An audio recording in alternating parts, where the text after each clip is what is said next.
ফেসবুকে গাড়ির গ্রুপগুলোতে অনেকে পোস্ট করছে যে তাদের গাড়ি নাকি পুলিশ নিয়ে যাচ্ছে, নির্বাচনের জন্য গাড়ি দরকার তাই। তো কি হয়েছে? মানে কারোর ব্যক্তিগত গাড়ি কিভাবে পুলিশ নিয়ে যেতে পারে?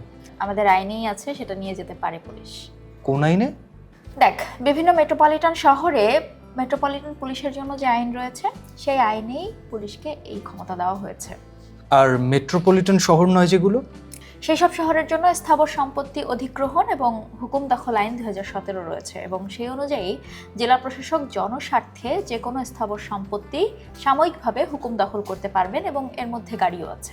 এই সাময়িকভাবে মানে কত দিনের জন্য? যেমন ঢাকা মেট্রোপলিটন পুলিশ অর্ডিন্যান্সের 103 ধারায় বলা হয়েছে সর্বোচ্চ 7 দিনের জন্য যানবাহন রিকুইজিশন করা যেতে পারে। কিন্তু একজনের গাড়ি পুলিশ নিয়ে নিজেদের কাজে ব্যবহার করলে তো গাড়ির যে মালিক তার লস হতে পারে। ধরো সেই গাড়িটা হয়তো সে ভাড়ায় খাটায়। হ্যাঁ, সেই জন্য হাইকোর্টে একটা রিট আবেদন করা হয়েছিল। 2022 সালে হাইকোর্ট সেই রিটের আবেদনের প্রেক্ষিতে 11টি নির্দেশনা দেন। তো কি আছে সেই নির্দেশনায়?